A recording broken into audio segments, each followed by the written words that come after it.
This is the GARIS Masculist MGTOW flyers. That is 2 3-page essays on the themes of Masculism and MGTOW. Written by and read aloud by Prof. Dr. Hugo de GARIS. This is flyer number 159, entitled The MGTOW/Masculist Impact of the Chinese White Dragon Dejewbanksterfication.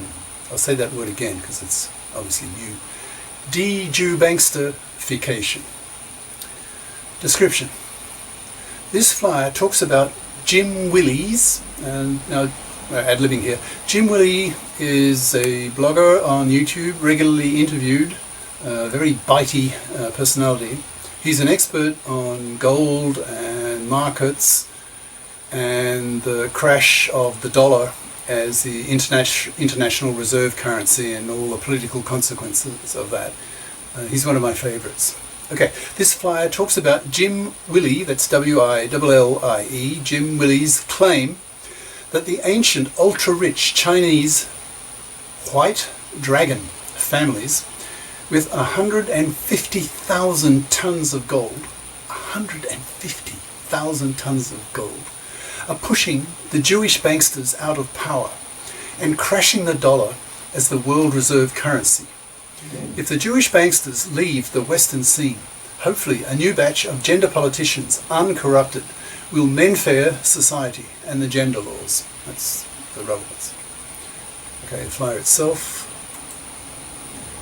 The MGTOW/Masculist impact of the Chinese white dragon Dejewbanksterfication. My favourite commentator on the crash of the dollar as the world's reserve currency and the consequent eclipse of the US as the world's dominant country, being replaced by China, is Jim Willie, whom you can listen to easily on YouTube. Jim is no fool. He has a PhD in statistics and publishes a newsletter on the above issues, which keeps him alive in Costa Rica, where he fled to after several death threats by Jewish banksters for his programs in the early 2000s on the false flag event of 9/11 and Israeli involvement.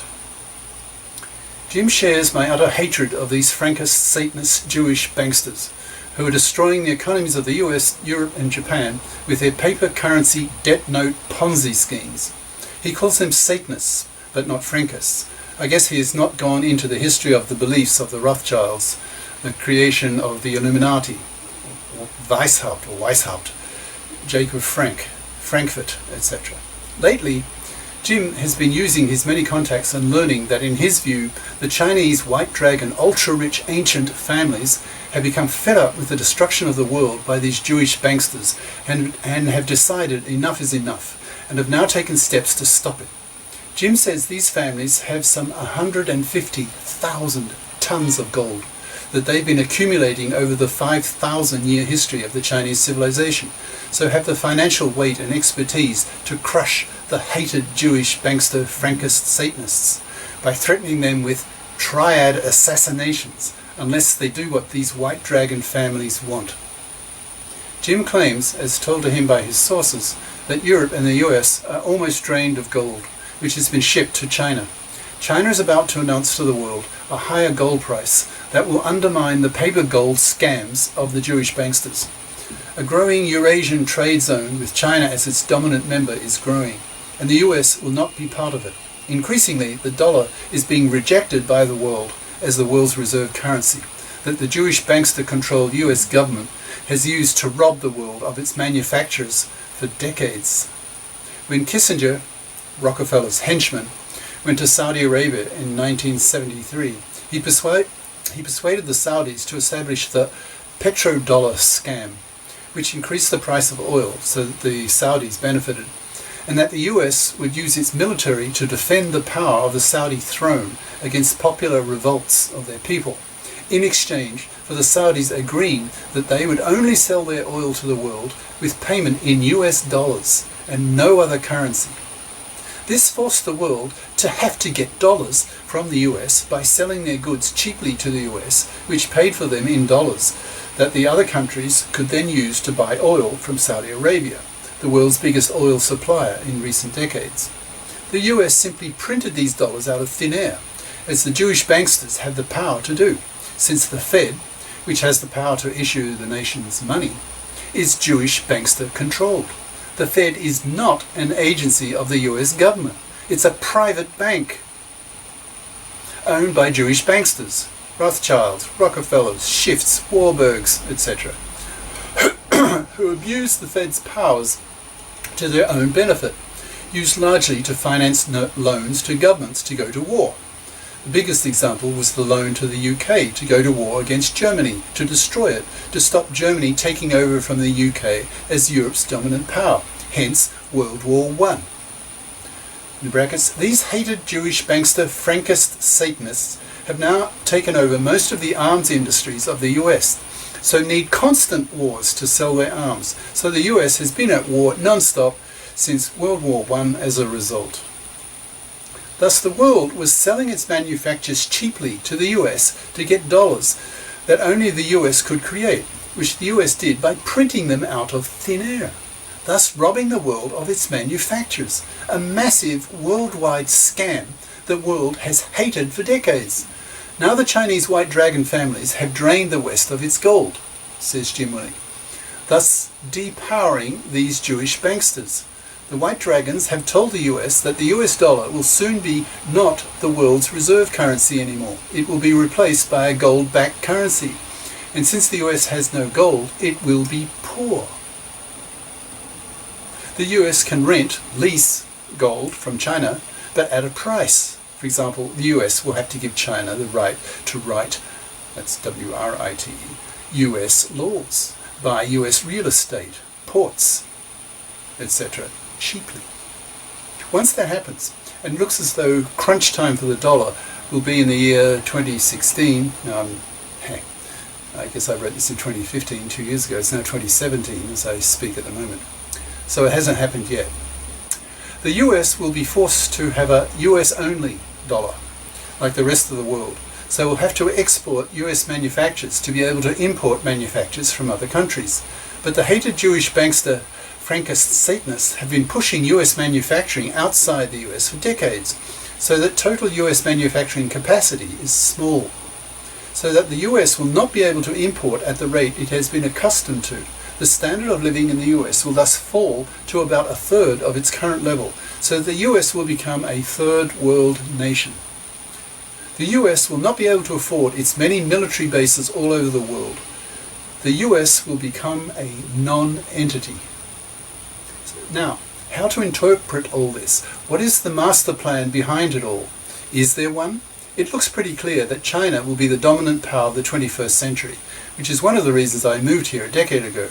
But today's China is still an intellectual and political pygmy shithole, with no freedom of speech, no Nobel Prizes, well now there's one, to a woman, which may be deeply suspicious, it was more for PC reasons than merit. Anyway, no world-class intellectuals and few readers. Recently, I was in my favourite park as usual and observed something rare in China. I saw a man on the walking path reading a paper book. In Chinese buses, trains, parks, no one reads. So different from Japan, where I lived 8 years in the 90s, where half the people will be reading. A nation that doesn't read, like the Chinese, will be ignorant, hence backward, poor and inferior, as Chinese culture distinctly is. In Chinese buses, the custom of non-reading is so strong that the bus drivers don't even turn on the lights in the bus at night, thus tightening a vicious circle. I'm also seeing reports on the internet that the Jewish banksters gave Mao $20 million to help him defeat Chiang Kai-shek in the 1940s, and that Mao was surrounded by Jewish banksters at that time as well. I'm now left with many question marks. Who really controls China? On the surface, the CCP, Chinese Communist Party, which is modelled on the Russian CP, which was set up by Jewish communists in 1917, financed by the New York Jewish bankster Schiff, who spent $20 million of his own money to train and transport several hundred Jewish communists to return to Russia to foment the communist revolution. Actually, what Schiff really wanted was the Tsar's gold, which he eventually got. If the CCP is really in charge, then why do the White Dragon families still exist? Mao killed off 2 million landlords in the early years of his dictatorship. Were the White Dragons too powerful for the CCP? Do the White Dragons control the CCP behind the scenes, not caring too much about democracy in China, so long as the White Dragons continue to increase their wealth and power? Do the White Dragon families have a conscience? Do they care about the world? Maybe they feel the hated Jewish bankster Frankist Satanists are getting too powerful, about to destroy the US, Europe and Japan with their debt note Ponzi schemes, and hence would rival the power of the White Dragons? This latter idea I find the most cynical and hence the most plausible. Jim Willie claims that the White Dragons are now at war against the Jewish banksters and are out to destroy them. God, I hope that's true. I have a real hatred against the Jewish banksters for their massive crimes against humanity, e.g. the engineering of the 2 world wars, their creation of economic depressions, their making of debt slaves of everyone with their paper currency debt note Ponzi schemes, their control of the issuance of the currencies in nearly all countries, their bribing of politicians, thus destroying democracies, their assassination of 6 US presidents who opposed them, their inflation of the currency, thus robbing people of their savings, their laws against people who criticize them, that is, the hate speech laws, yet the Talmud is full of hatred against the Goy, etc. But are the White Dragons any better? I hope so. Once China becomes the world's dominant nation, the Chinese people will throw off their third world self-image and become a lot richer. They will consume their own manufactures instead of shipping them to the US to get phony dollars to buy oil. China now pays Russia in Chinese currency for its oil. The experience shows that once a country gets rich enough, it always democratizes. Democratization is simply part of modernization. China will democratize soon, maybe within a decade, once the current president's term is over. 100 million Chinese a year are traveling overseas and experiencing democratic countries firsthand. 90% of people who live outside China live in democracies. Interesting. About 130 of them in the world. The fact that China is not one of them reflects very negatively against China. Since I live in China and am a real political sage, that's intellectual, I would love to have freedom of speech, which is impossible in today's China. China has today over 1,000 laogai, which is the Chinese equivalent of Stalin's gulags, that is, concentration camps of political prisoners, says Harry Wu, founder of the Laogai Museum in Washington, D.C., who spent 19 years of his life in the laogai for a negative remark he made about Mao decades ago. Wu estimates there are between 500,000 and 2 million political prisoners in China today. Actually, I looked at his website recently and the figure was between 3 to 5 million political prisoners in China today.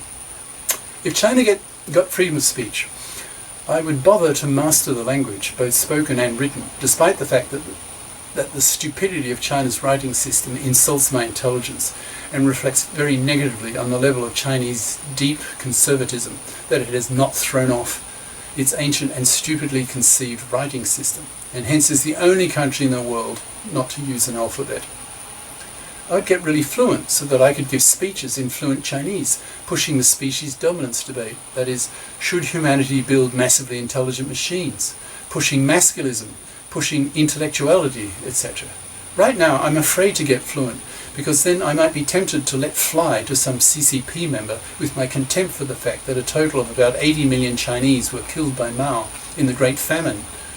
He caused 1958 to 62, with the Laogai deaths, with the Cultural Revolution deaths, etc., the 1,000 Laogai, no freedom of speech, the intellectual sterility of the culture, etc., and end up thrown out of the country. What a waste of my talents, that I have no freedom of speech here. If I can get 1 billion with a B views on RT, Russia Today, on the species dominance issue, what could I do in China if I had freedom of speech? Forget about the 1 billion. That didn't happen. The fact that China is still not a democracy keeps the Chinese people intellectually sterile, passive, fearful, useless, and is the main reason why Westerners look down on Chinese as an inferior people. Today's China contributes almost nothing to world culture, and is parasitic on the West for its ideas, being incapable of generating their own. But where will China be in 20 to 30 years, having pushed out the hated Jewish bankster Frankist Satanists from power? I hope China will have democratized in the next 10 to 15 years, so that I may still have a decade or so of life left to speechify to the Chinese. Now for the punchline, the title of this flyer. With the hated Jewish banksters out of the picture in the next few years, and China democratizing, a new America will rise, and we will see the American economic miracle. The Americans are genetically the most creative people on the planet, and will remember what life was like before the dollar crash that was created by the Jewish banksters and pushed by the White Dragon families. They will want to get their pride back, and will drive out the last dregs of these hated Jewish banksters and set up a new government that is ethical, fair, humane, and uncorrupt. Once that happens, men's lives will be transformed. Politicians will not be bribed by a Jewish bankster elite who always divide and conquer by pitching the interests of fluffies against men, especially when it comes to divorce. With a new batch of uncorrupted politicians, including gender politicians, men will be given menfair gender laws. Divorce law will be made menfair. The paternity rejection right, will be brought in, etc. Men's lives will be revolutionized. Alleluia! But at what cost? There's a very real risk that the US will plunge into civil war as the Jewish banksters fight to keep their power against the uprising of the masses when the dollar crashes, with more guns than people in the US. The Jewish banksters have bought 3 billion hollow-tipped bullets, millions of four-body plastic coffins, thousands of suburban tanks, militarized the police force, had Obama, the puppet, gay, non-American, sign a string of executive orders to create a police state in the US.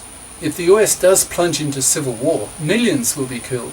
The hated Jewish bankster Frankist Satanists will be assassinated, but probably most of them will have long fled the country when the dollar shit hits the fan. It will be, quote, interesting times, that's a Chinese saying, for the US in the years 2016 and soon after.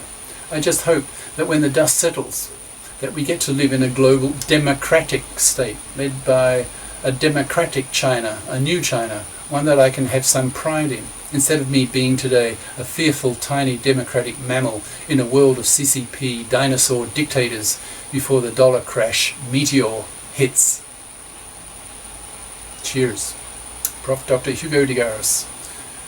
Email profhugodegaris@yahoo.com. Website profhugodegaris.wordpress.com.